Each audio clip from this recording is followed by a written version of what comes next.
Jika teman-teman mengalami error saat setelah install SmartLab versi 5, errornya seperti ini banyak banget. Nah, ini akan jadi masalah jika teman-teman gunakan walaupun software SmartLab 5 ini bisa terbuka seperti ini. Nah, caranya seperti apa? Solusinya teman-teman bisa lihat video ini sampai selesai.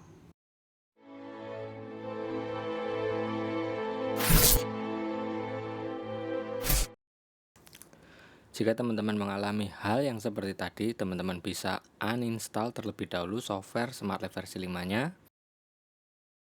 Kemudian sebelum teman-teman install ulang, teman-teman harus matikan WiFi-nya atau ini jangan connect dengan internetnya. Kemudian di sebelah kiri teman-teman cari atau klik aja di sini bisa Windows Security atau antivirus yang teman-teman gunakan harus posisinya off. Nah, di sini saya menggunakan Windows Defender, saya akan matikan. Setelah menonaktifkan internet dan juga antivirus, teman-teman bisa langsung klik kanan dan lakukan ekstrak file folder SmartLab versi 5 yang masih rar. Nah, setelah teman-teman ekstrak ini menjadi folder, teman-teman langsung aja buka dan teman-teman bisa install, klik kanan menggunakan run administrator atau teman-teman bisa langsung klik 2 kali. Ini jalani prosesnya ini seperti biasa, install, next, next, next lagi. Nah, ini jika teman-teman ingin menampilkan software versi 5 ini ke desktopnya, software SmartLab-nya. Nah, kemudian next sampai selesai, kemudian finish. Nah, sekarang software SmartLab versi 5 ini sudah bisa dijalankan dengan normal. Tapi ini ada sedikit error, tapi ini tidak masalah, ini sangat umum sekali. Oke, hanya ini. Nah, ini SmartLab versi 5 ini sudah bisa digunakan normal. Dibanding yang awal tadi ini banyak sekali file yang korup, sedangkan yang sekarang ini SmartLab versi 5 ini sudah bisa digunakan dengan normal.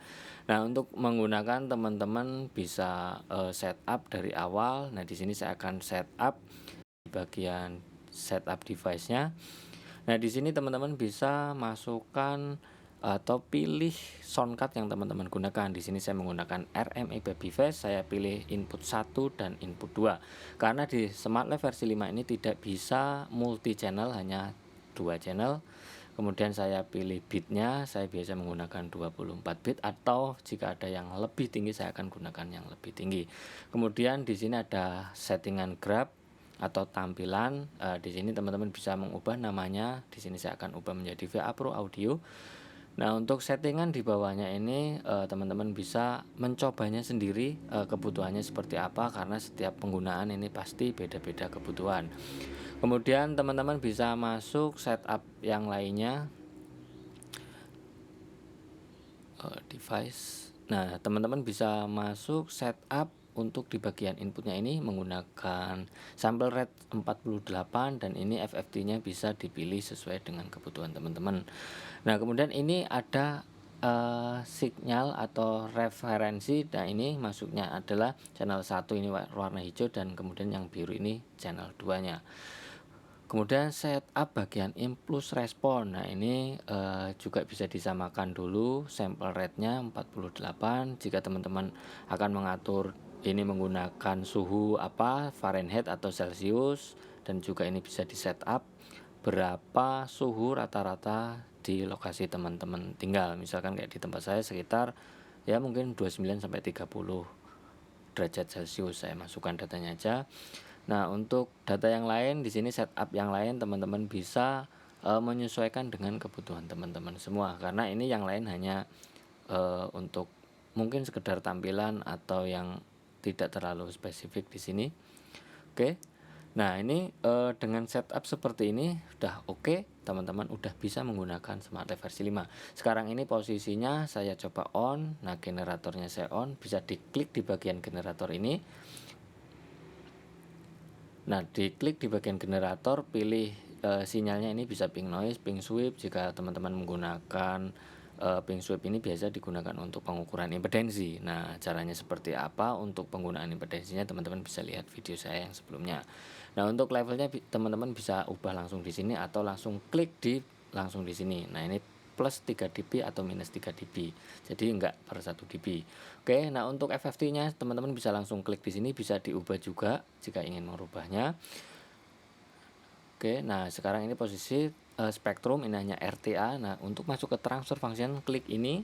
Kemudian nah ini masih satu tampilan, teman-teman bisa klik biar ini menjadi 2 layar tampilan, pasenya diklik. Misalkan ini sudah ada 2 tampilan, yaitu fase ini derajatnya di sebelah kiri. Ini menunjukkan derajat 0, minus 180, kemudian 180 plus. Ke kanannya ini menunjukkan frekuensi. Nah, untuk magnitudenya, untuk yang sebelah kiri ini desibel, ini menunjukkan ke tingkat kekerasannya, ini minus atau plus dB-nya. Ke kanan ini sama menunjukkan frekuensi. Nah, teman-teman bisa mengubah FFT parameternya juga, ini masih 441 diubah menjadi 48.000 kilo 48.000 Hz ya, sorry. Nah, ini FFT bisa dipilih FFPO atau menggunakan yang masih berapa K. Oke. Nah, ini smoothingnya teman-teman juga bisa ubah menjadi lebih smooth atau tanpa smoothing. Nah, untuk weightingnya tidak digunakan. Magnitude threshold, average atau rata-rata, pengambilan datanya ini akan refresh yang teman-teman bisa atur, dan kemudian coherence-nya teman-teman bisa tampilkan juga. Pengaturan singkat sudah bisa digunakan. Jika teman-teman ingin setup yang lainnya, bisa teman-teman pilih di sini secara tampilan atau settingan yang lainnya. Oke, mudah-mudahan video singkat ini bermanfaat. Sampai jumpa di VA channel yang selanjutnya.